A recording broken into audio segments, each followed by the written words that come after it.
It is a very tough school, planet Earth, but it is a school and it is here for us to become that love again. I believe there is a split taking place eventually. Many people on a spiritual or religious path, the biggest danger is always vanity, vanity, vanity. If we all have lived by this one simple rule, this world would be a paradise. Hey, what's up, everybody? My name is Marco Chak, your host and the founder of Divicati. Welcome to Conscious Conversation. It's a podcast for growth-oriented and mission-driven divine beings. This is a space where we host high vibrational, conscious conversations with the intent to help you become the fullest expression of yourself.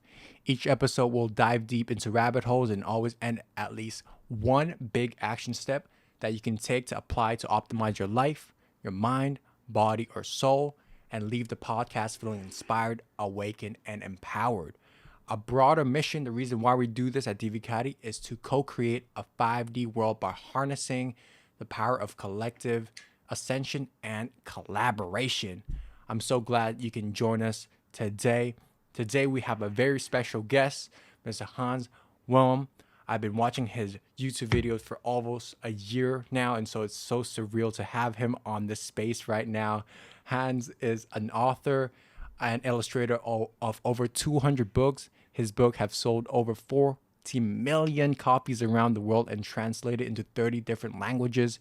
Since 2012, Hans has also created over 100 short YouTube videos in which he simply explains the spiritual laws of the universe. His channel has accrued more than 14 million views and over 160,000 subscribers. Hans live with the mission to inspire viewers to explore spirituality and to look at the bigger picture perspective of their lives, and said that when we see everything fits together and there are no mistakes, we'll begin to grasp the perfection and the love that is the foundation of everything. So that is the type of guest we have today on the show. So I'm excited to just jump right into it. Thank you so much for being here, Hans. It's an honor and pleasure to be with you. It's wonderful to be interviewed by somebody who is a lot younger than I am. It's such a different and wonderful energy. So I'm looking forward to the time we're going to spend together right now. 100%. So Hans, like, you have different hats. You're a teacher. Some people know you through your books. I will kind of want to dive into like the purpose of the universe and all those juicy questions, later on in the second half of the podcast. But on the first half, I just really want to understand kind of like your spiritual journey, like how you got into this, because on other podcasts, you said that you kind of started at a very early age, around 15. So were you always born like that? Do you see yourself as, those indigo child, those light workers? Like what got you like into that mind space, like at such a young age? So I'm curious to that. Not at all. No, I'm no way especially gifted. And I just merely question these things because I grew up in a Christian church environment, although my parents were not churchgoers, and I just couldn't really believe the stuff they said there. This didn't make total sense to me. And I was skeptic very early, and I tried to find there has to be more to this. So I tried to find things. At that time, of course, there was no internet and it was very difficult to get information. But slowly, one after the other, I got some information. I started with transcendental meditation very early, which I no longer do, but it helped me tremendously. At that time, I was a young person, and I was also very, was anxious, afraid, or whatever it is about the future. The typical. I think teenage years are the worst years of anybody's life. I always think, Mm-hmm. because there is so much you don't know. And so I got a lot of self-confidence when I started to do meditation regularly every day, to the point that when I was 19, decided to leave Germany and go to Africa just on my own, no, not knowing anyone. No, I would have never been able to have done that had I not done meditations, Mm. which gave me some form of confidence, some kind of inner security. So I just emigrated to Africa, where I lived for many, many years, and then later on traveled around the world and eventually landed up here in America. But all these years since then, I was in contact or studied various different paths, Edgar Cayce and Steiner and many, many others, Course of Miracles, and you name it, a lot of different paths. And I went very intensely into them. And over the time, I also sort of developed not my own spirituality, but I found out what I think works and what doesn't work. And what I feel comfortable, yes, this has to be the truth. This is the truth. This is according to my own experience. I like to mention that I'm still, even now, a lot older, I'm still a student of the spiritual path. I'm not really a teacher. I really express, I share what I discovered and what I find true to me in my videos. And I have zero interest to convince anybody. I am not missionarizing here. And I'm just saying, this works for me. I have understood this, and it is very clear to me. And if we connect the dots according to this understanding, you might be surprised how everything can fit together. So I merely offer these videos, which are the basis of all this spiritual path that I've studied. But predominantly over the last 30 or so years, I've been focusing very much on the Christian mystical path. And a lot of the special, very, very deep information that I share in my videos comes from that source. So that is basically what I do. And again, this is a path where you cannot join any organization. You do not sign up for anything. You do not get any credits, and there are no priests or any hierarchy. So this is a total free path, which is between you and God, or you and Christ, whoever you wish to take. It is a personal path back to who we are, which I think is love. And it's total freedom. It's utter freedom. So therefore, you won't find any organizations or things like this you can join, but you can definitely find books, videos, and things like this, which will help you on this path if you are interested. Got you. So thank you for opening up the different topics, which we'll dive deep into in a little bit. But I just want to kind of circle back into when you were a teenager and, where you're 18, 17, 16, 18, 19, like you said, you have these, you're a very skeptical kind of guy, right? And then you're asking these big questions, like what were the biggest questions that like you were questioning? And then like, I guess, what answer do you find out? I probably couldn't really verbalize the question. I only knew that what was taught by the religious organizations from the pulpit in the churches were only very small truth and partial truth and couldn't really fit together. And particularly, I couldn't really understand the suffering in the world and the pain and why some people were very rich and lucky and other people were poor and suffering. And I says it didn't make sense, even with the best kind of interpretation that the organized churches gave us. So it was only when I finally found the answer in understanding that Christ actually taught reincarnation, which the churches do not agree to or do not suppress. I suddenly found a huge answer to all the problems that I saw. Suddenly I understood why there were healthy people, why there are sick people, why there were wars, why there were bad stuff happening out in the world, why we're experiencing what we're experiencing. Suddenly, all comes together, cause and effect. And I didn't learn this as a child, but I knew there was this behind it because it didn't make sense. You couldn't believe in a God when you saw the suffering and you say it's only one lifetime we have here, and that person unfortunately suffers and that one has a good life. It didn't make sense. And I think that was the point where I started to question. It says it doesn't make sense. And then soon I found the answer. And so the answer to that question, is it the karma that you always talk a little about? Why certain people have better lives than others, even though they're good people? Yeah. It is basically the repeated life that we are souls who are here on this planet Earth for a very short time, for only maybe maximum 800,000 hours, roughly. That is very, very short. From your perspective, it may look, but from my perspective, it's very short. It's long, but it is very, very short. And it is not our true home. And we are coming back here over and over again if we need to undo the mess we have created in a previous lifetime, which we call karma. So it is not that we are here and we have to make one big lifetime. We have to be the greatest, biggest here in this lifetime. No, life is a school. Life here on Earth is a school. It's very much so. I compare it very much like when we used to go to the movie houses, we we decided for 2 hours we go and forget ourselves, we lose ourselves in a different story. And then after 2 hours, we come back to our normal life. And that is Right. exactly how our soul incarnates here into this planet Earth for a very short time, where we can learn amazing things which we cannot learn in the spiritual world.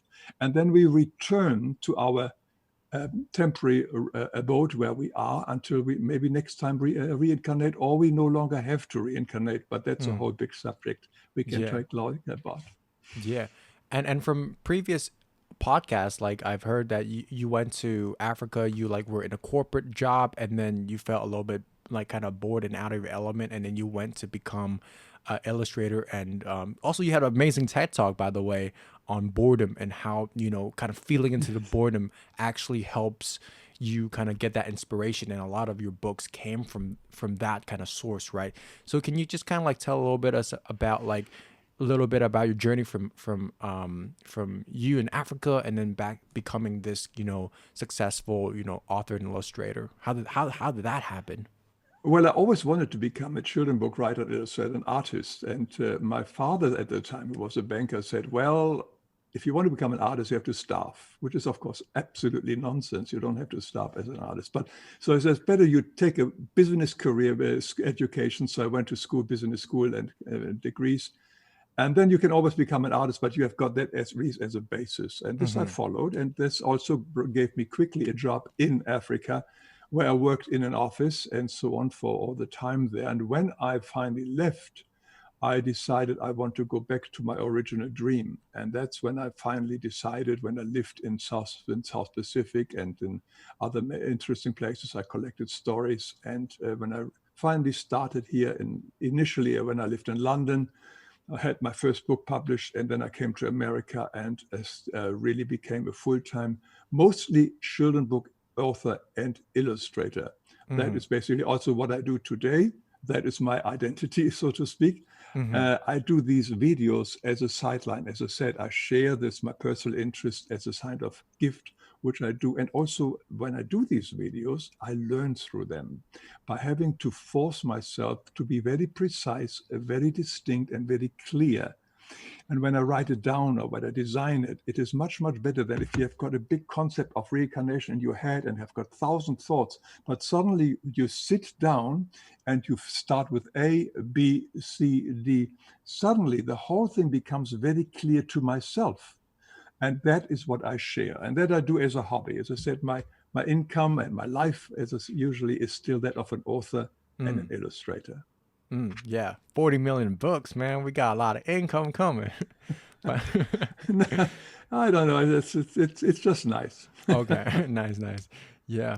But what would you kind of like attribute your success to in terms of the when you write children's book? I guess like I'm trying to understand like yeah, what would you attribute your success to? That's a good question. Maybe the first thing comes to my luck. Also luck. I'm also a bit skeptic about luck. And I was there at the right time, with the right place. I had the right stories. I had the right style of illustration. I met the right editors, and my accent basically helped me. I tell you a quick story. When I had my first, came to America. I sold my first book in England very quickly. I had 13 offers for my first book, so I was very full of myself. So I came to America, and I didn't know where to start to sell my book. I had another book version. So somebody said, start at the top and go down. So at that time, it was Random House here in America. So I went to Random House, went to the receptionist, says, hi, I'm Wilhelm. I have a book proposal here, and I want to see an editor. So she looked at me, and she says, well, I'm sorry, you can't just come in here and want to speak to an editor. They are busy and so on. And you have to make an appointment. And then she says, but let me say, I love your language, she says. I love your accent. I love your accent. Let me see what I can do. So she went back And then 5 minutes later, she came back and says, Mr. Ole Riesem has 5 minutes time for you, and you can go in and see him right now. This was my accent, why I got the first interview at the biggest editor at the time at Random House. So sometimes silly things like this are door opening or helping, and you can't plan these things. They are just there and they're coming. And I also have the fun of doing these stories. Again, I do these stories for myself. I have so much fun creating these stories. They are all messages for myself, and I explore myself. And when you have fun, you really enjoy what you are doing and you want to share that, I think the universe comes along and helps you in whatever fashion. You remind me a little bit of that Michael Singer's book, The Surrender Experiment, where he talks about like surrender to the flow of life. Did you feel like somehow, I mean, just reflecting through your whole life, do you feel like the universe is guiding you towards a direction, a certain type of mission? Do you feel that, given your experience? I try not to use the word mission because it is such a Okay. big, high thing. It's sort of an ego thing in many ways, because we don't necessarily all have a big mission here. We just have to learn to love again. That's basically all. And for that, we just only need maybe one person, maybe a pet or whatever it is. But to create, our main purpose is to love. When it comes to mission, it's fine to have a mission if we feel that way. But a lot of the missions, which I found out, come from our ego. We want to be somebody important, and they want to become famous or whatever it is. And that is usually where the ego steps in. I don't know how I got there somehow. I just did one foot in front of the other, sort of the first book and then the next book. I must say I had 1 year where I didn't sell any books, which was quite surprising. All my projects were rejected, and it was puzzled me because I was starting off so well. And there was this inner voice in me that says, be quiet, just relax, continue doing your books, it will change. And true enough, after few months or whatever, suddenly it all started again. I don't know, was it inner confidence? I was, as I said earlier, at the right time with the right stuff and met the right people. That does help. I don't know how much I have forced it. I just basically went with the flow. The stories came to myself. Then later on, they asked me to illustrate other people's stories, which all came also together. And that's basically it. I don't think I have any secret to share of how to become a so-called successful author and illustrator. Just follow your love. Yeah, the other thing is very important, and I like this is very important because although I've published over 200 books, I must have written over 300 books more. So a lot of 100 books probably have never been published. But the process of doing this book, writing, illustrating, making this, the preparing, the presentation, gave me so much joy. Nobody can take that away. So even if the book, which eventually was rejected by publishers, never saw the day of light, but it gave me some weeks of great pleasure and great joy. And when I'm grateful for that, then it just really doesn't matter whether the book gets published or not. I'm already on my next book. So find the joy in the present moment of what you are doing. And that is something which nobody can take away. And even if only 200 books got published, those 300 books gave me all great, great joy too. So what I'm hearing is that to distill that down, like having fun, being present in the moment, just being so like absorbed and, into that task itself is really, a key element to, to succumb to certain things, right? But like, some people say don't follow the passion, like don't follow your passion. One school of thought say follow your passion. Like which one do you lean towards to? Well, before I answer that question, there's one other thing which a very helpful tool which I did during the time as well. Yeah. When I came to America, I didn't know anybody here really. But when I started my career newly, I wrote to roughly 10 well-known, famous authors and illustrators of children's books whose book I admired, and told them that I come in. Is there any way how I can meet, maybe for coffee and whatever it is, to really meet other people in the field? So that again gave me some inroad. Not all of them replied favorably or replied at all, but some of them were enough to help me with the next step. So meet other people in the field as much as you can, interchange and so on. They are all everybody is here to help. And I have never found anybody who's trying to withhold anything from you and so on. The contrary, they gave you try this publisher, try this editor. This I'm a good friend. So I was networking, which was very. I did this in person. Again, this was all before the time of the internet. You can do a lot of this stuff today with the internet, but now on internet everybody gets bugged. I get bugged with so many letters, emails, and so on. So it's a bit more difficult today than it used to be some 30, 40 years ago. So, and coming to passion.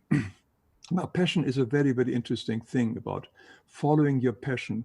The word passion is a very sad word. Actually, it means suffering. It comes from patria, from the Latin word suffering. We call the passion of Christ, which is his path to the cross. Because whenever we follow our passion, we usually follow that drive from our ego. We want to do something which drives us into something in other words, we are not in control. It controls us. And when we are not in control, it can easily be a vibration, a misleading into the wrong direction. It can be something which can really destroy us. So I would be very, very careful when I use the word passion. I would rather use the word joy. But passion is a very dangerous. I made a video on the word passion. And I understand that in the New Age culture, people always say, follow your passion, follow your passion. But I find it very misleading, and I find it also dangerous because it is an emotion, a very strong emotion. And rather, let's find out why I have that passion. What hole do I try to fill? What is there not in my life right now that I definitely think is outside of me, somewhere in a career, somewhere with lots of money, somewhere with fame, or somewhere with power? What is this hole in me? Where is this lack coming from? Because if we are truly calm and balanced, we create much better work than if we are in passion. We can create exciting work in passion. There's no question about it. But it drives us, every artist, to follow their passion. Not every artist, I take that back. Many artists who follow intensely their passion and work day and night also had major drug addictions and problems with with their health, and they're just not necessarily the best examples to live one. Although their art may be exciting, but their private life and their personal life is not. Got you. I got you. So that's a very interesting distinguishing, because not a lot of people talk about that. Okay, so follow that joy instead of that passion. But Yeah. alluding to just going back to the whole mentor thing that you talked about just now.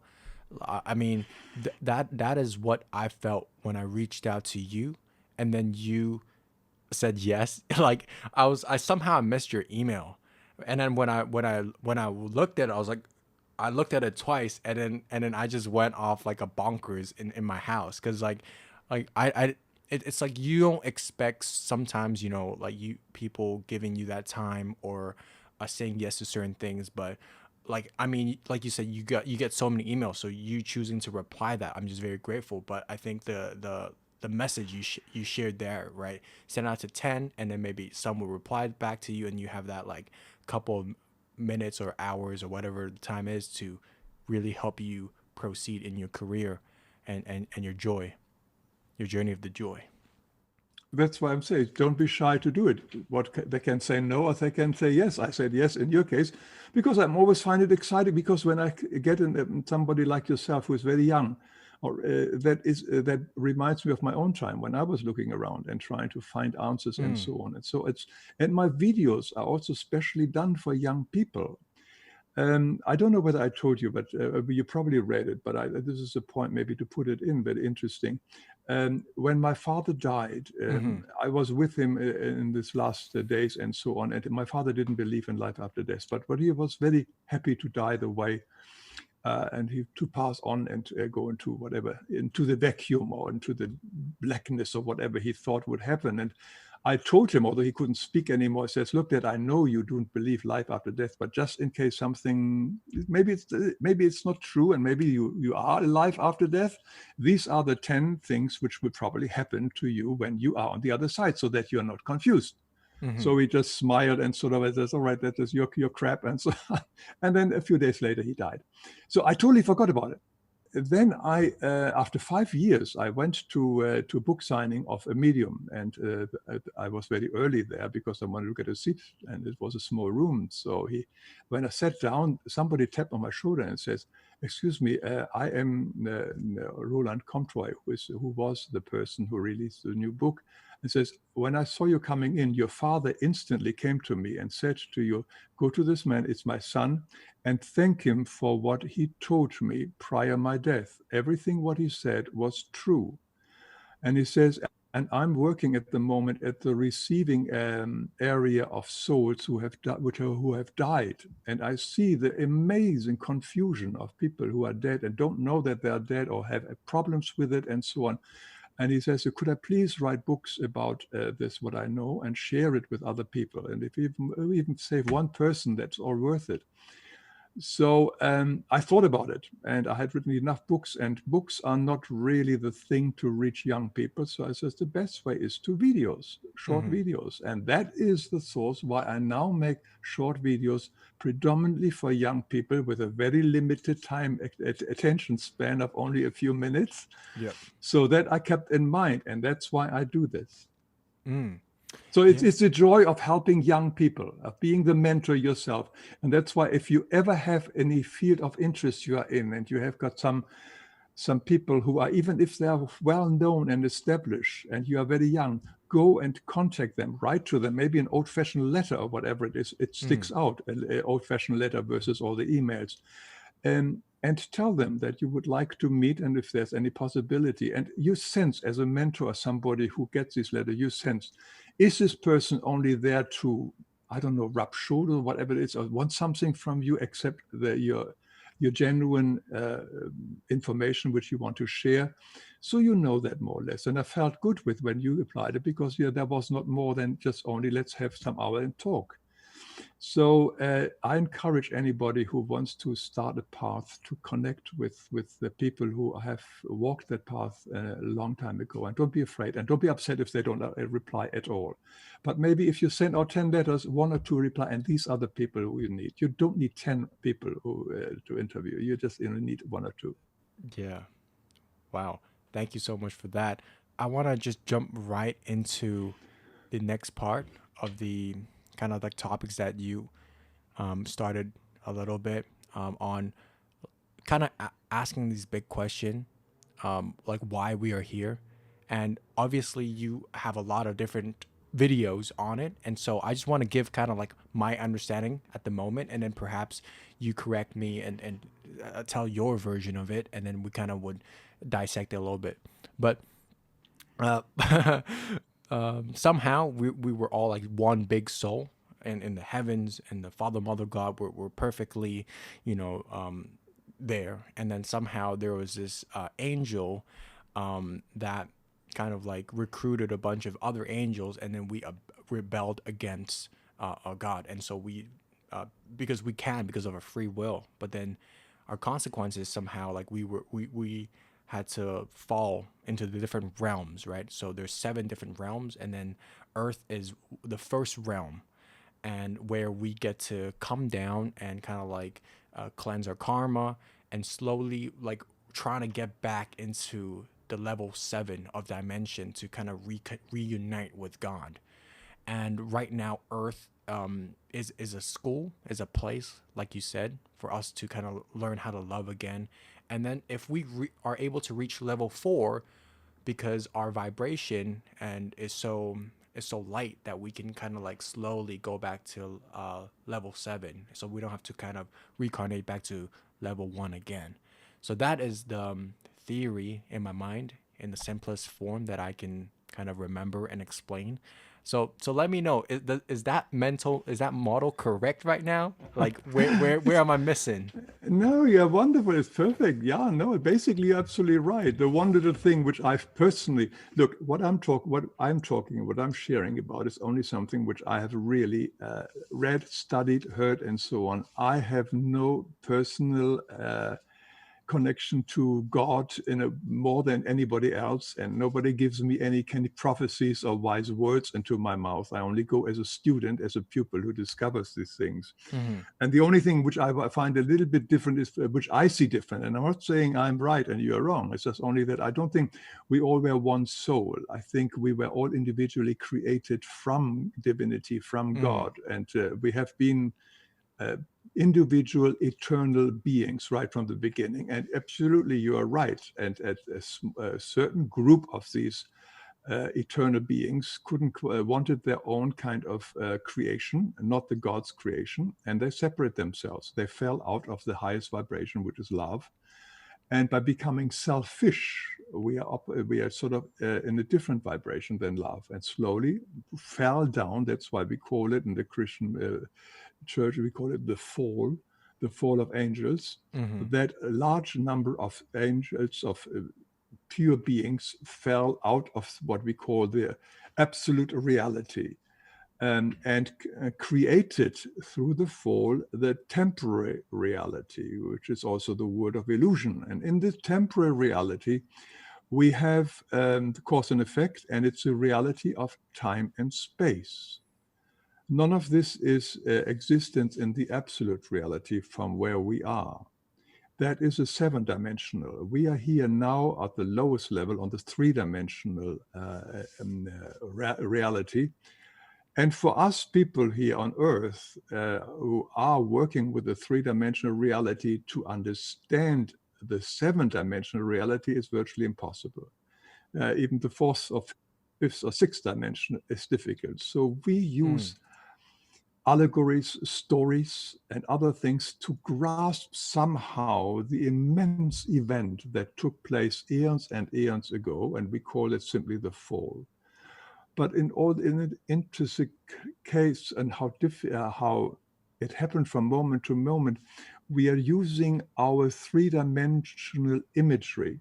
And this is sort of rather difficult to do. And that's why it sounds sometimes clumsy to try to explain these things. But this is all we have at the moment. And that's why we can go with these allegories, with these stories like the fall of the angels.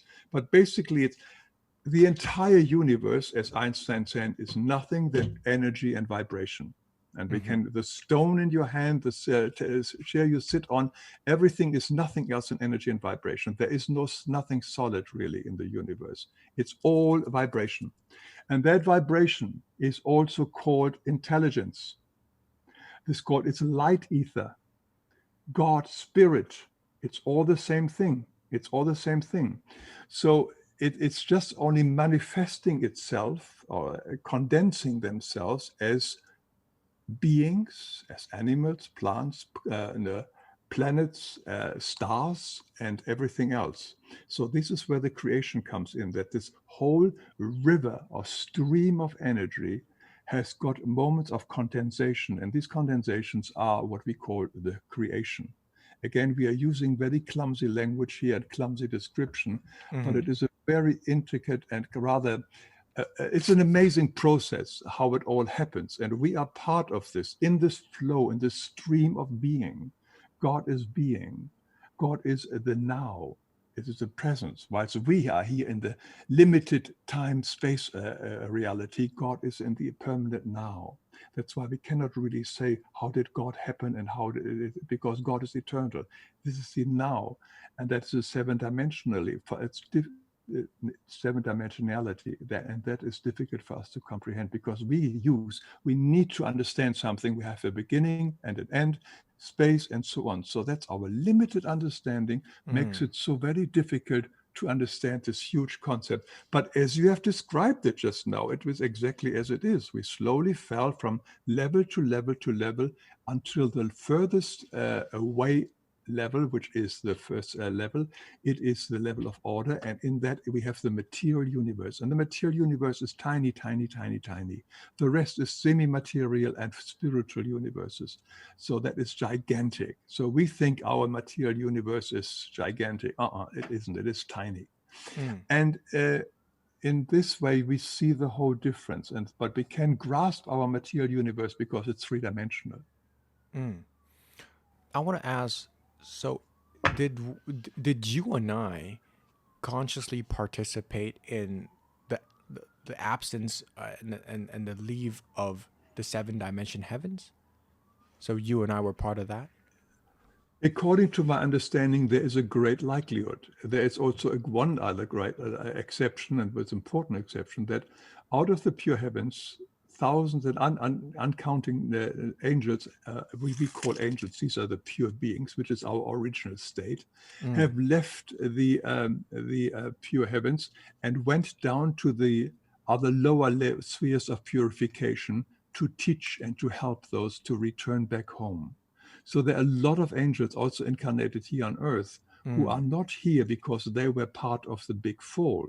mm, They have come out of their own love and caring for their brothers and sisters, because we're all brothers and sisters, mm-hmm. to bring them home. So I would never say that everybody here is also a fallen angel. No, there are many, Right. many others who are not fallen angels, who come here out of their really love and caring to help us to understand.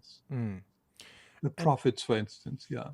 right. So there's obviously no way that we could kind of prove that this is real unless you have some sort of like evidence or research or insights that you would like to share.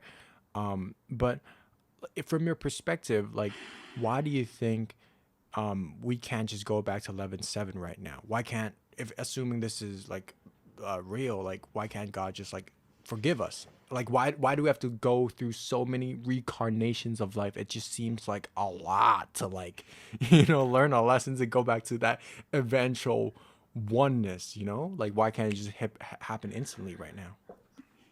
Well, I guess God respects our free will. I like to see it more this way. Like, imagine there is a very rich father, and he has lots of money, unlimited money, and then his Mm, son goes out and he's just splurged all. He spends it all, and suddenly rises up a big debt and so on. Is suddenly in debt, so gambles and so on. And he says, "Oh, I've got a rich father; he can bail me out." And the father does bail him out and pays everything, debt and fines. So, what chances do you think of that young man having truly changed his mind and being of high vibration again, and self-confidence and self-strength? I think it's very limited. mm, By simply forgiving without the repentance, without the desire to make amends, we do not necessarily change. mm, We have to, unfortunately, we have all caused it ourselves, the suffering and the pain, and we have to undo it then. But we don't have to we don't have to experience our karma, really. We can really ask for forgiveness, make amends, and forgive everybody else around us. We can really undo a lot of our karma. That is the beauty of the life here on earth, which mm, is only so short. But here we can very quickly forgive and let go and move on. It is very difficult in the spiritual spheres, in the purification spheres, to forgive and solve these problems, because there it is going all by the law of like attracts like, which means all the same souls are huddling together all over. You don't meet other souls here on earth. It's one of the uniqueness of this planet earth. We have souls of all different level of consciousness coming together. Very bad people, very good people, they all come together, and we can mix and mingle with them. We can learn from them and we can meet them. But once we are back in the spiritual world, we don't have that opportunity. We are only among the same like ourselves. And it maybe takes eon and eons before the time comes until these two souls of different levels who still have karma together come together back here on earth and solve it. So here it's a great, great opportunity for very fast growth. And the other thing which is important to remember, that here on earth, we have our physical body, and our physical body is acting like a buffer of pain, of karma, of illness, and we can do something with it. In the spiritual world, we do not have the physical buffer or body, mm, and we experience our karma there directly and far more painful.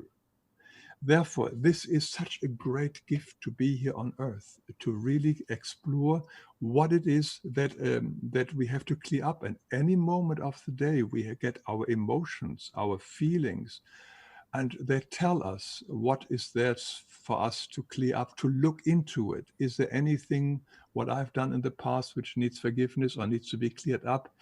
Is there anybody whom I have to forgive, and so on, who I think has harmed me, etc., etc.? All these Mm, questions we can ask, and we can solve it, and we can undo our karma.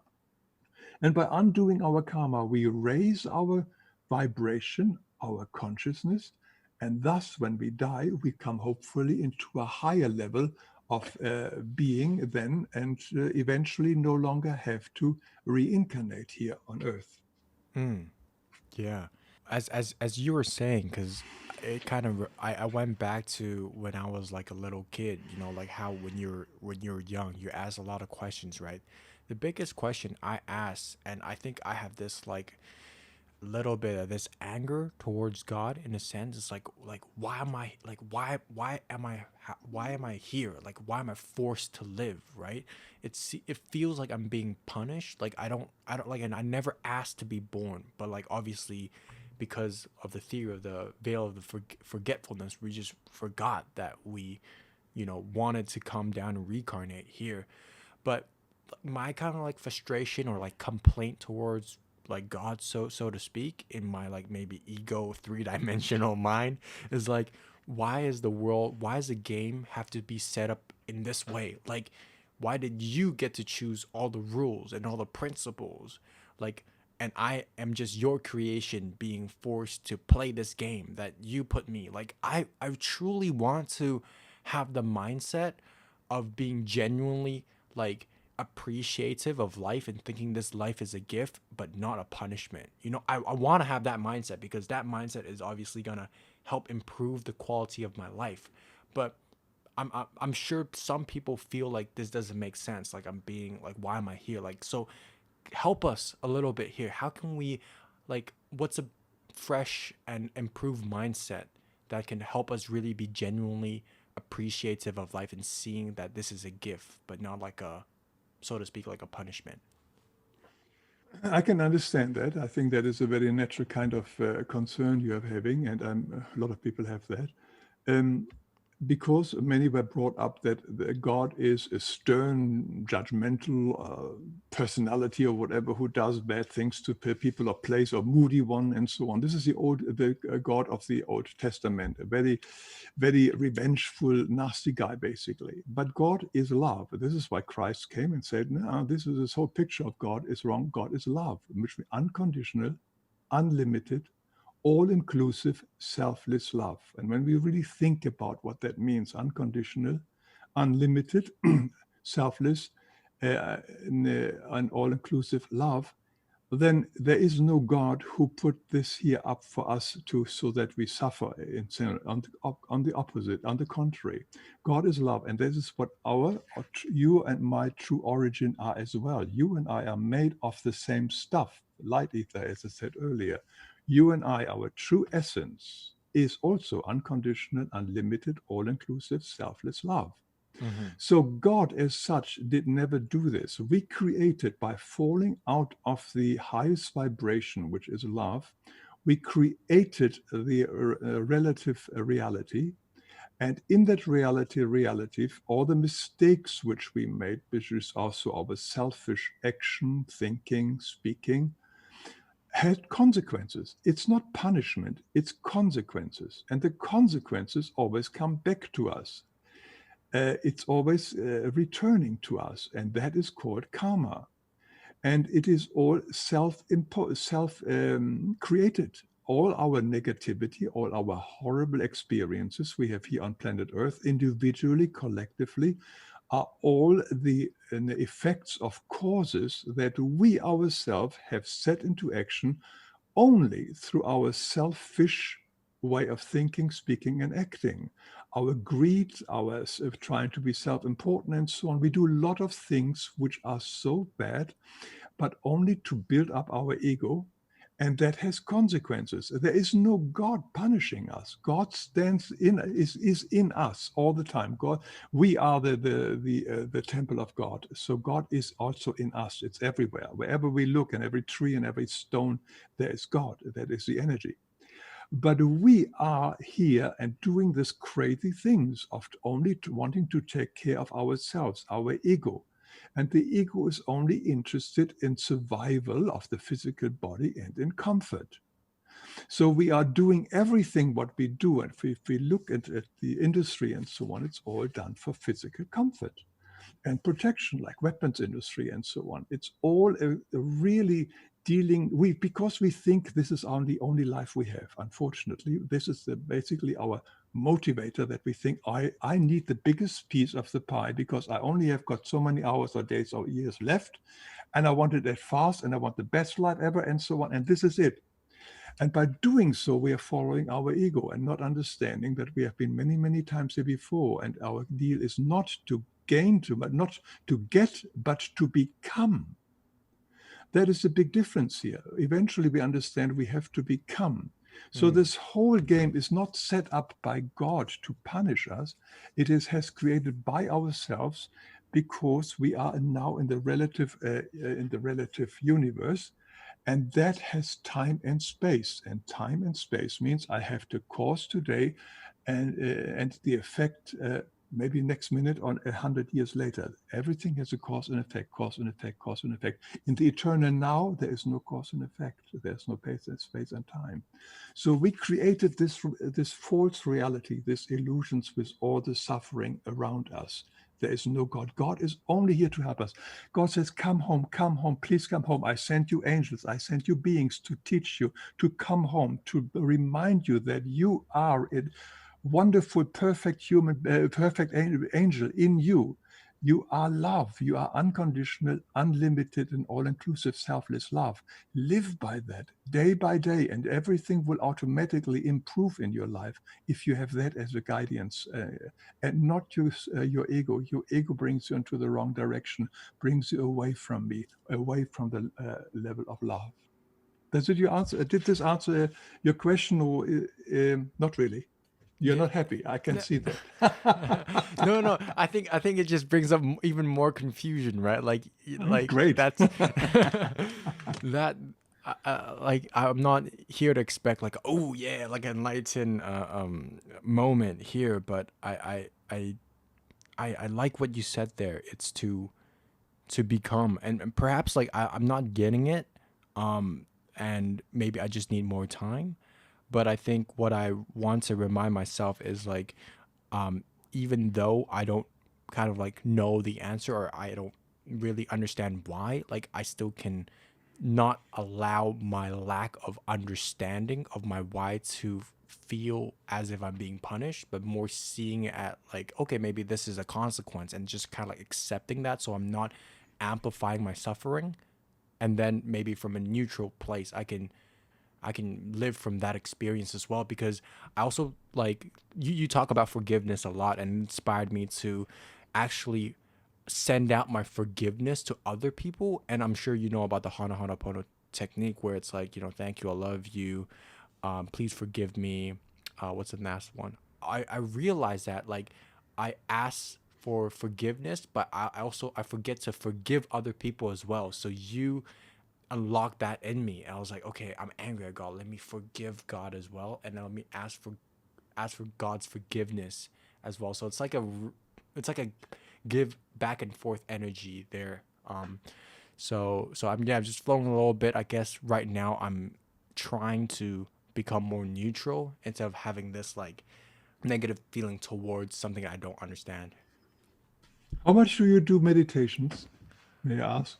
Do you Yeah, do meditations? I do meditation. I did a little bit before this call. I try to do it every single day. I mean, on my good days, I do like one in the morning, one before Great. when I go to bed. Don't you reach the inner peace and calmness sometimes? And isn't that the real Marco? I do reach a state where the voice inside my head like it's almost completely gone, and I almost reached to a point where I was seeing light, and then like the ego in my voice was so scared of fully going into that light, because I feel like it's like I'm almost dying. It's like maybe that ego death experience. So I kind of pull back, but I wonder what will happen if I fully dove into that light. Well, I don't know. We all have a different meditation experiences, but Okay. I also find that in the meditation you can find the moment that you find this calmness, this inner peace, because another word for God is stillness. And if it's not busy life, it's stillness. And when we reach, and we can reach the stillness wonderfully in the meditation. And when we really are in that stillness, it's a form of empowerment and a form of joy, which I experience, not always, unfortunately, but depends on the meditation. But that is where I found the most rewarding connection to divinity is in the inner peace, in the stillness, in the inner harmony that I can get in meditations. But it just depends on each meditation is differently. But once you have experienced it, I think you won't forget it. And it's like some people believe in the Kundalini and so on, that maybe, I don't know whether I have had that ever, but there is something there. And when we have got to connect with that, then you just understand God is not a punishing thing. God is something wonderful. And something, and the wonderfulness is when we understand it is peace, it is stillness, it's quietness, then it is very different than what we normally think of a powerful God who must do everything. It's sort of vicious and whatever. It is a very different picture, and the stillness is a wonderful relief and a wonderful place to go back to once a day, or how often you want to do the meditation. It's a sort of a little island of security. So that is it's a little form of God experience, which I have had, and everybody has a different form of experience. But it is the silence within, the quietness within, to be open to that possibility. And that is, I think, is a wonderful basis to go back to once in a while. So, and then the life. But I also understand fully your questioning, your unhappiness in some way, because this was also my driving force when I was young. Because I also was this didn't make sense, etc. So. Well, yes, yeah. And the other, sort of with a little cheek, tongue in cheek, I says, well, once you have your first baby, you see all these things will disappear. All the full focus of life becomes very different when you become father and you have a little baby, and everything changes because suddenly your focus goes away from you to this new being. And everything else changes as well. That's why I think some people throw little babies into our way so that they can educate us like little Zen masters. Hey, what is up, guys? Thank you so much for finishing the first half of the podcast. I hope you got some value out of it. You got some nice juice. More value coming in the second half of the podcast. Before we continue, I just want to share a little bit of a message, and that is if you would like to be more involved with the Divicati community, there is an option to join our free Mighty Network group, link in the description. Mighty Network is sort of like a Patreon mixed with a Facebook group. There we would post exclusive podcast content as well as host monthly events such as like meditation or meetups, networking, etc. once we hit 100 members or more. So if this resonates, go check it out. Sign up. It's free. You can start mingling with soul aligned, value aligned, purpose aligned, divine beings, and start creating those genuine collaboration and relationship, because we truly believe that only through collective ascension and collaboration we can create that beautiful 5D love-based world that we all want to live in. So yeah, check it out. And with that being said, let's go back to the conversation. I know that you gave a little bit of your opinion on this previously, but if you don't mind, can you give us a little bit of, because I feel like it will help with this question. It's like sometimes I feel like, you know, that whole punishment thing is because of suffering. Like, let's say I got a little leg injury or something bad happens to me. Like, so why do you think suffering happens if all is love? Well, as we know, whenever I am doing something harmful against the law of love, it has consequences, not punishment. If I keep smoking all the time, and then the consequence may be then that I have lung cancer. I mean, it's a very simple step forward. If I'm always nasty to people, then people are nasty to me eventually as well. So whatever I reap is something that I have sown in an earlier time. And this also applies to every form of suffering. But with a little distinction here, with suffering and pain is very different. Suffering is an interpretation of a situation. And what some people may think is suffering, other people do not see as suffering. They may even enjoy that kind of harm doing to each other. So suffering is a mental obstacle. And sometimes we question ourselves, is this really true?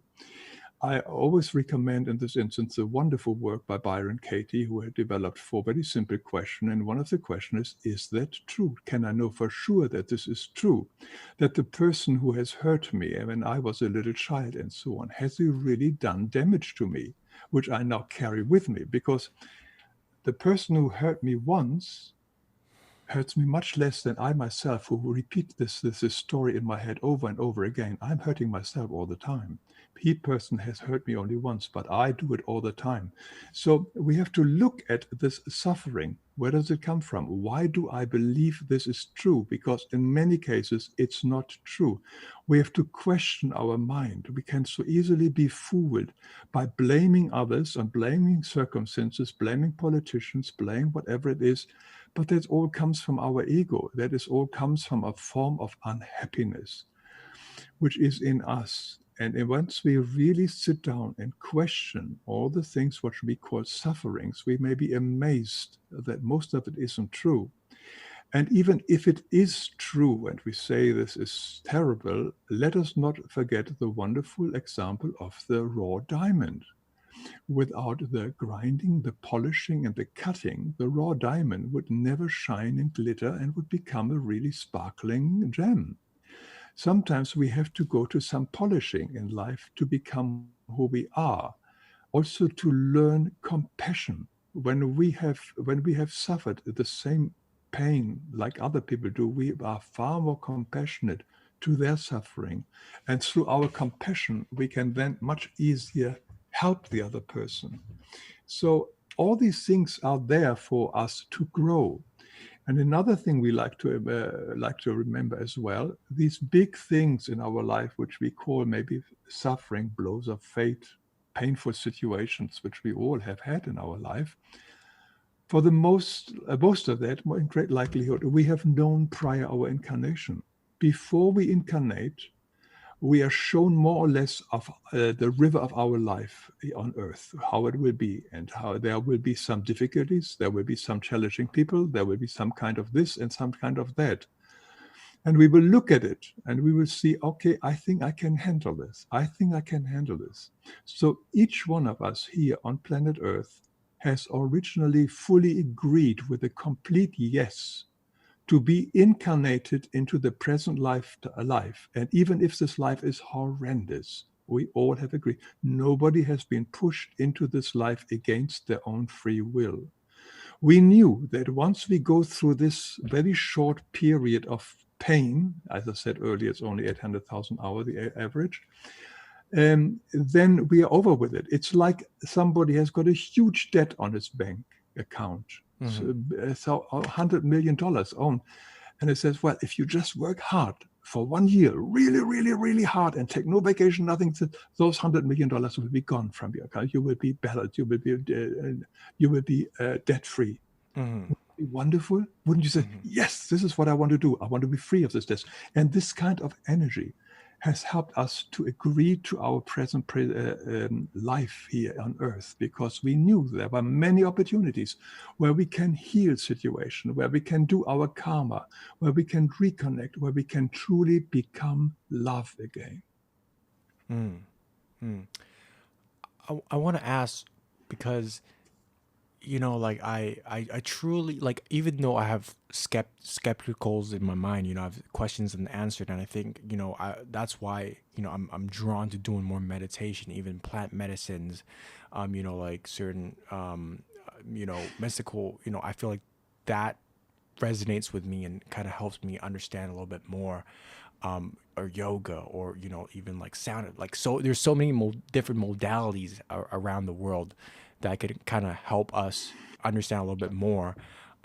But how come, if this is indeed true, that our mission, kind of like our purpose to coming into this world is to release certain past karma and learn love again and go back to the ultimate, pure heavens, why is it so little people? If you look at the world, Hans is like I'm the odd one out in my circle of friends. Like, like out of 100 people I know, maybe like 3 or 4 people are into this kind of stuff.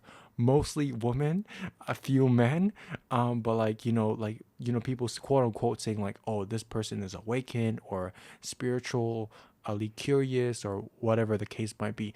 Like, if this is truly like the reason, guys, like this is it. Like, how come so little people are aware of this or even consciously focusing on this aspect of their life? That puzzles me a lot.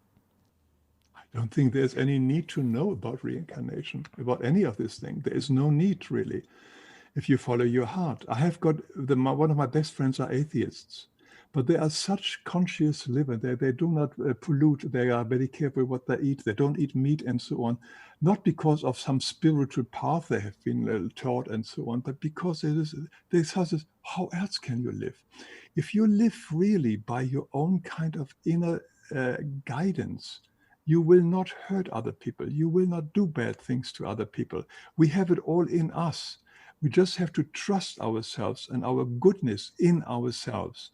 So yes, it's nice to have these paths, to know about these paths, but I'm always impressed by the people who walk this path of love and Mm, caring for others and helping others, and they don't believe in life after death. And that's mm, wonderful because they do it totally living themselves. They don't do it for rewards or maybe an afterlife, better afterlife. They do it because it is natural. And mm, we all have the same. We all loving creatures by nature. We are here. We are helping. There are several books written about it that we are not here to kill each other. That is an unnatural form of behavior which are taught to us and indoctrinated by us, by our governments or people who rule us. mm, But we ourselves are always here to help others. When there is some kind of disaster in a town nearby where you are, and people come and help, like 9/11, people from all over the country came to help to sort of go through the rubble of these skyscrapers. And whenever another nation is in dire, there is some kind of disaster, people from all over the world, money pours in like it's our natural being to be here to help and to serve other people. This is our true essence. mm, And therefore, if we follow our true essence, if we are just kind and loving and mm, patient, then we don't need all these other things. On the other hand, we also have everywhere the rules of life. You have it in the East, you have it got with the Confucian, is not much different. We have got the golden rule all over the mm, world. We have got the 10 commandments in the Christian world. We have got the Sermon on the Mount. All these are very simple, straightforward lessons. And I would say number one is the golden rule: do unto others as you do want them to do unto you, or do not do unto others what you don't want them unto yourself. mm, If we all have lived by this one simple rule, this world would be a paradise. We would mm, not have anything polluted. We would not have harmed. We would have not gone to war and all these kind of things. So we do have very simple rules. We don't need to be spiritual. We don't need to be spiritual books and spiritual path. mm, All this helps, of course, if we want to, mhm, because everybody has it in themselves. We do have the golden rule. We know of the golden rule, and we are by nature loving beings. mm. Right. Wow. Okay. That's a very fresh perspective. I really didn't think about that. Like, you're true, because we don't, if we are just embodying that and living by that, that's the ultimate. We don't need that, all that mental knowledge, if we are Right. just being that, right? If that's The kind of what you're mental saying. knowledge can be very much a tool of our ego to make us feel important. Mm, It's a great danger. Many people on a spiritual or religious path, the biggest danger is always vanity, vanity, vanity. mm, So yes, it's helpful to know all these books, but there's a danger in it. So just remember who we are. We are love, right. expressions of love. Right. I mean, Hans, like, if I I, I want to have faith in humanity, right? But like, if you see like, maybe the baseline of consciousness or what's happening around the world with right now the pandemic and the shutdowns and everything, like the world doesn't look like so rosy. The world doesn't look like, we're treading towards a very, like that loving, ascension place that I wish I want to create, for me, for myself, and for my future generations and whatsoever, right? Like I know the God is within us, but the ego sometimes is so strong that on a collective level, humanity in general, like it seems like we're following more of the ego than the God within us. What's your perspective on that, or you're more optimistic, moving forward? I'm in the middle in the way that I see it, that yes, there is a tendency that more and more negativity will appear on this planet, and they will pull a certain segment of souls of people into their into their magic, into their circle. Mm, But there will also at the same time is another group of people who are more on the enlightened path, a loving path, or maybe not even on a path consciously, but they are the loving and caring people. And they are there. I believe there is a split taking place eventually, where the one goes into the one level and the other one goes. Some call it on the higher dimension, that the planet will rise on a higher dimension. So we have a choice to be where we want to be. Do we want into the ego world, the painful one, or do we want into the more enlightened world? And we can do step by step every day only. We can only take one foot in front of the other. And this is always doing as much as we can from the level of love. And our energy will determine eventually our overall energy in which to which field we may be drawn. So I would say yes and no. There is some more negative, most likely to come on this planet. There will be more disasters. There's no question about it. There are pandemics, but it all depends on how you survive in this one, and where you are with your own kind of understanding, and how you act and live throughout the day. Whether you follow the path of love. And the path of love is the one which is the one which appeals to me. And if I may even lose my physical life in this, it's quite mm, possible, mm, because it's wherever I am. But once you continue on the other side further, and then we continue on the other side.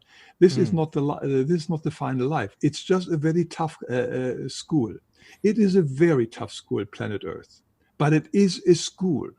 And it is here for us to become that love again. mm. And that is what we have to remind. And the school, the toughest school, it gives you the toughest lessons to learn. And we will have to have some more tough lesson to learn for many people to find out who they are and where do they want to belong to.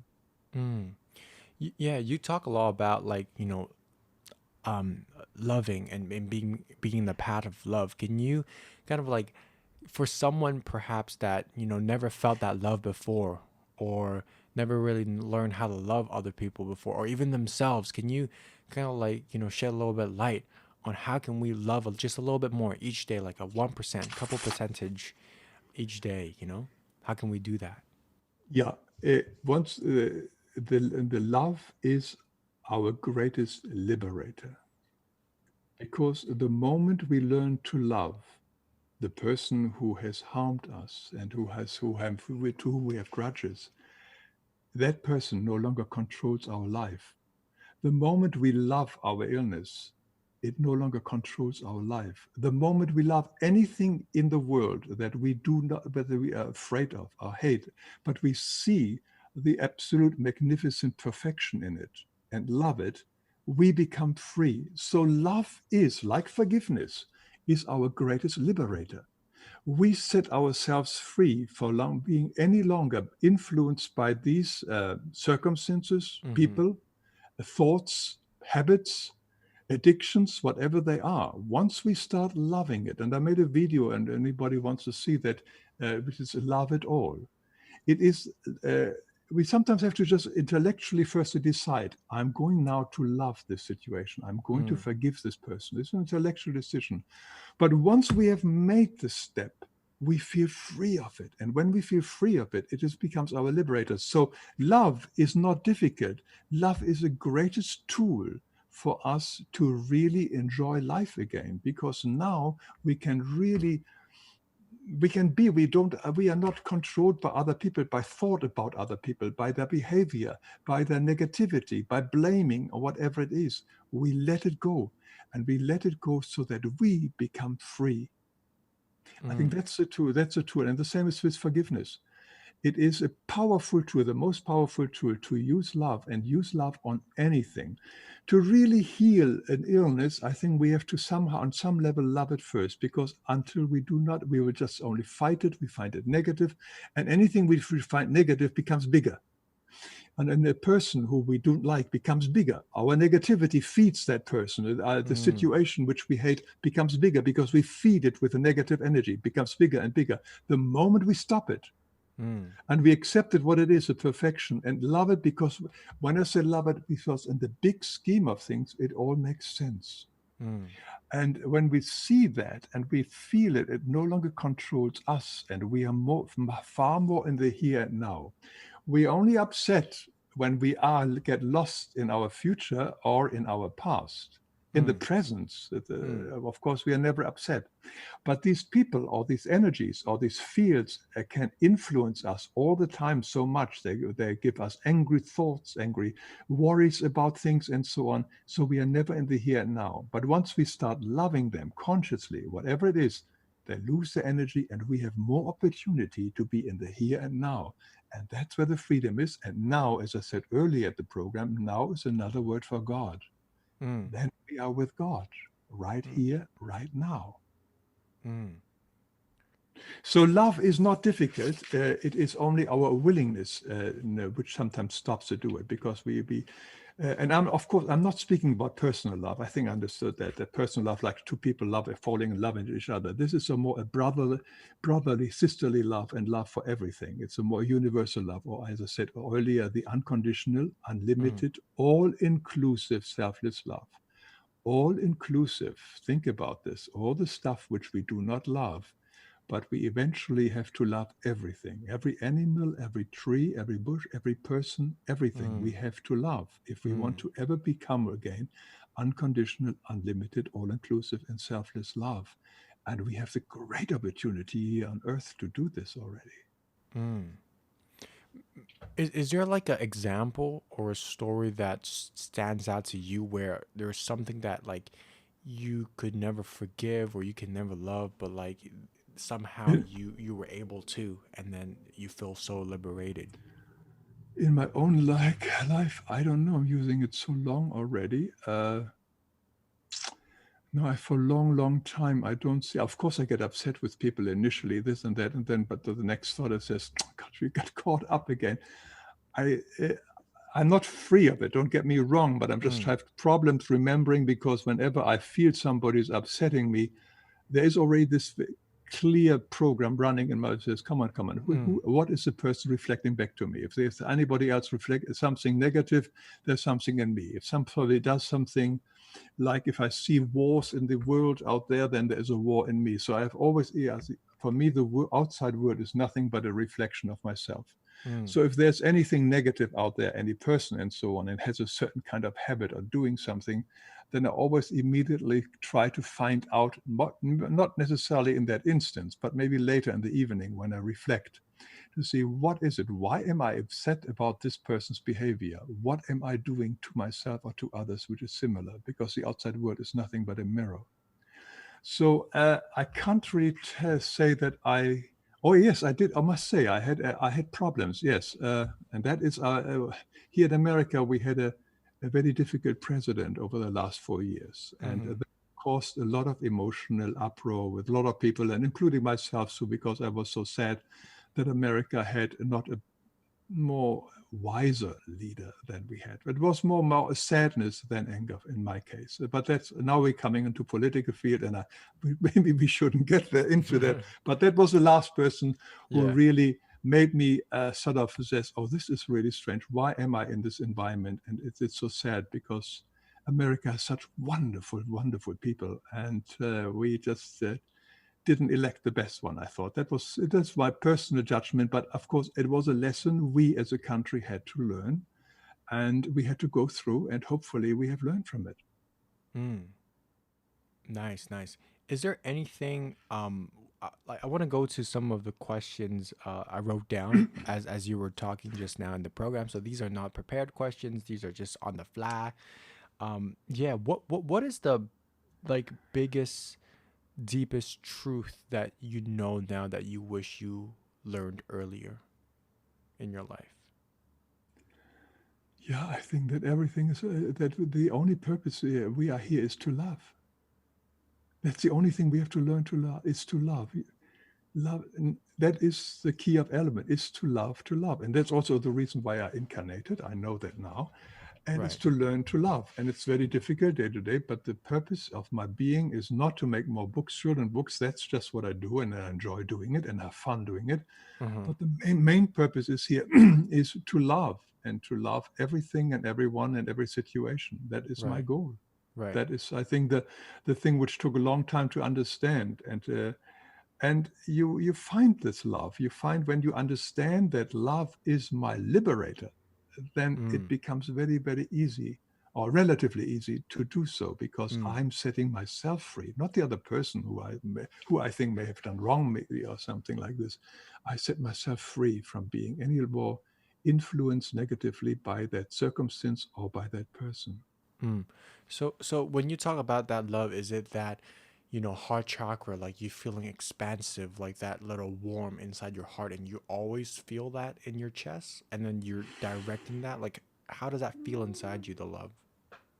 I think, in my own experience, it starts with an intellectual and with a head decision. Firstly, it comes with a decision. I say, "Oh, this is a situation which and if I want to overcome it, I have to love it." And then I go, usually I meditation and so on, and I feel. First, I also ask myself, why is it happening to me right now? What does the situation that person wants to tell me? Is there anything in my own life that I have to clear up? So I do that. And when I recognize it, my own kind of involvement in the situation, and I try to clear that up, it goes further. I cannot say I feel an expansion of my heart, but there is definitely some form of freedom, which I feel then when the person or the situation no longer controls me. Mm. When I really understand that everything what happens is happening for us, not to us. Mm. I think it's a very important realization. Everything happens for us and not to us. So the most horrific situation is carefully orchestrated by ourselves, not by some God up there, but ourselves through our past actions and choices, so that we undo it and learn the consequences. Because if we don't learn the consequences, we will do the same mistakes over and over again. So it is all set up by myself, for myself, so that I can let go of this nonsense. Mm. Beautiful. Yeah. I feel like, with this episode, I need to because you pack so much in so few sentences that I need to kind of like just really understand and feel what you're saying behind it, right? But this is beautiful. Let me keep going, because um a lot of the listeners are a little bit younger, on this program, in their early 20s. They started, like finished university or starting their career. They're feeling a little bit lost, like what are some advice you would give to, young people in general, knowing what you know, and with your experience and your background and everything like that? It's a good one. I don't know. Don't be afraid of the obstacles which will be on your path. Don't be afraid of it. Just you will pass through it. I know that sometimes things look so bleak and so dark and so hopeless, and sometimes we want to quit. And as you know, one of my most popular video is on suicide. Mm. So there is, of course, that tendency of wanting to throw it all in and just forget and move on. And as a young person, one does have that. I think even more so than when an older person who has gone already through a lot of difficult things. Because when you are older, you say, "Oh, I went through this valley. I went through having no money for a time. I went through this," and then you can help. It says, "Okay, I'm going again through this again. I can manage." But when you're young, you haven't got these experiences, and you can't resist. "Oh, will I ever make it through the period when I have no job for 2 years or whatever it is?" When you're older, you probably have had that, and then you work from a very different kind of understanding and experience. But for Mm. the young person, it looks all very new and daunting and difficult. and just understand that you have originally agreed to do this, and you will pull through it. And it's amazing. And once you're strong, then you are stronger on the other side, and then you can share your experience with those who are still standing on the threshold of a similar situation.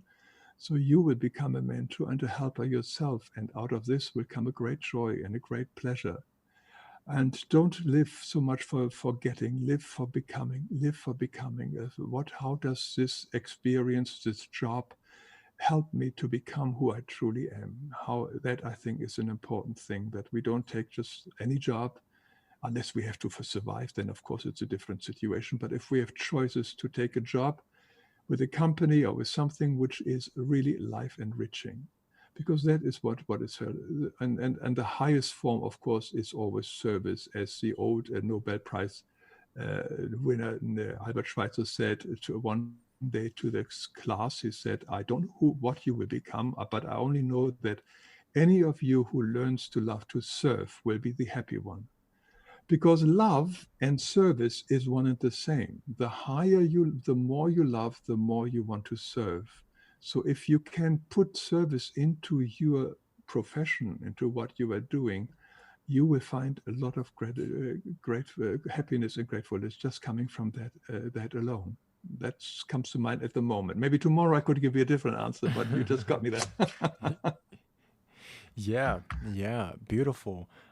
You said there like don't um don't change to forget, but something about becoming, something about forgetting and becoming. It's not about getting in life. It's becoming. Oh, It's it's becoming. about It not doesn't mean getting like right, you can't get a family, get a good job, and right. so on. But it's not to make the millions and to become famous and wealthy and Mm, powerful. mm, That's not it. That is right, only filling a hole in yourself, which you just don't want to look at. right. But it's about to become that wonderful, noble person which is in you. And every situation can lead you to it. And the path is always through love. Mm. Whew, I'm feeling like a better person already right now through this conversation. Yeah, I just want to move on to a little bit of the golden questions. These are some questions that I feel like are juicy. I want to ask every single guest, and some is curated for you today. Um, I'm just curious, right? Like, are you a vegetarian or a vegan? I am a vegetarian for the most part, but I do eat still fish. That is unfortunate, the situation. My wife cooks so well, so I just Yeah. difficult for me Okay. to say no. But I'm not. I don't believe in extreme ways. If it's not natural, don't do it. But I think eventually we will become vegetarian, because my wife is also more and more enjoying just the vegetables instead of animal products. So Right. I am slowly getting there. I'm also eat milk and eggs. Unfortunately, still cheese, but also there I'm cutting down slowly. So no, there's still a long way to go. But I have been eating meat and the normal American diet for many years, until I realized it says, that's not good. Got you. And the reason why you don't want to eat consume fish is because you love the fish as well, right? Is Yeah, that the they are reason? animals. They're creatures. They don't want to die, and there is no Okay. need. And we only eat them for pleasure. We don't need Mm, them unless you're maybe Eskimo somewhere else in some kind of remote area where the only food is fish. It's a different story. But we have choices here. Where I live, we have got plenty of choices, and I still eat animal body parts. So that is not right, and I am aware of it. And slowly we are getting there. right. But the reason why you eat like plants as well is because you feel like the consciousness of the plant is not as high, right? Like if do you feel like it's different for you if you eat like a chicken versus like eating squid and like clams, like is it because like they're not as conscious, there's not like a personality behind it, so is it more okay? Well, not necessarily as is, but I think if we just look at nature, if it runs away, I think it doesn't want to be killed. A tree doesn't run away, a carrot doesn't run away. I'm not saying they want to be killed, but it's a different kind of energy here. Anything Okay. that runs away from my free will shows me very clearly I'm interfering with that entity's will. Right. So and of course, yeah, it is on a lower level of evolvement, the plant. Of course, there's no question about it, and we can eat these plants. And a lot of these plants we eat also only their fruits, and they're not. We not necessarily have to kill the entire plant. It's a very Right. different kind of thing. We are just taking their fruits, and Right. they are given again. These plants are serving the higher evolved beings. In the spiritual world, the lower serves the higher, and the higher serves the lower. So the lower gives themselves for the higher, and the higher for the higher.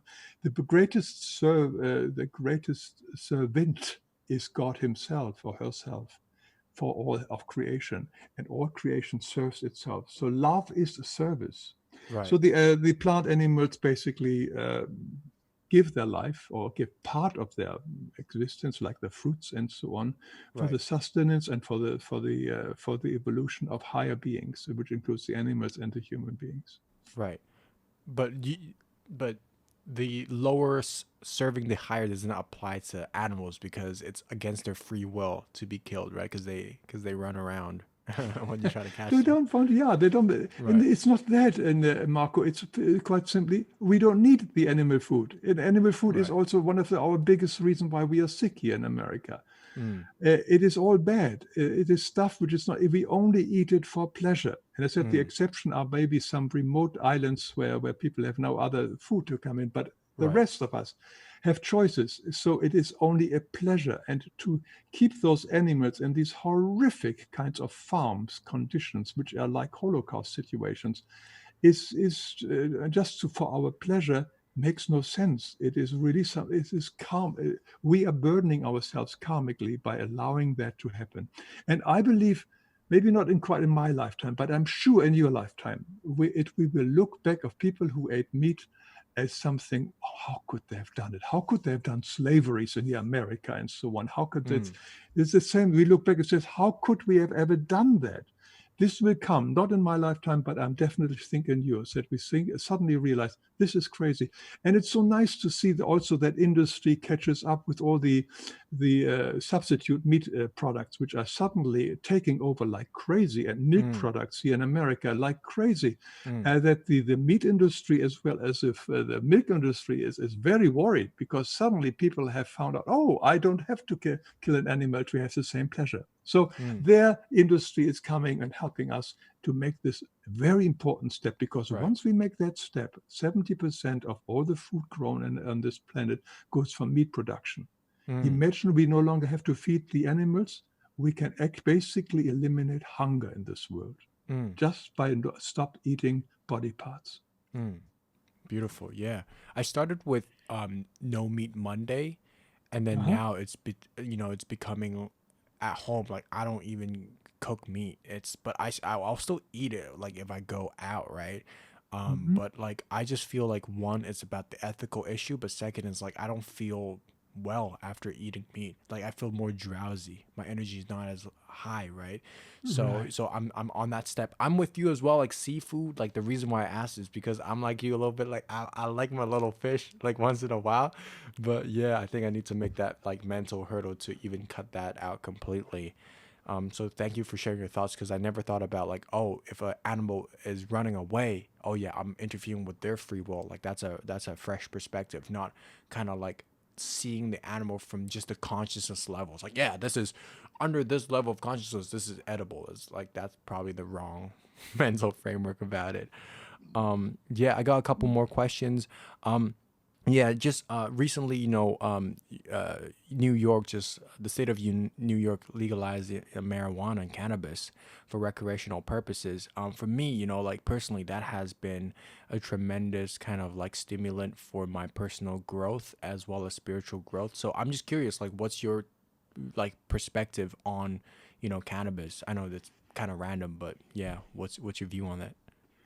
Well, I can only speak from my very personal experience. I've tried it also once. I didn't enjoy it particularly, but Okay. when I was in Africa, a lot of my friends, and I was very young then, smoked a lot of marijuana, and Yeah. it was common.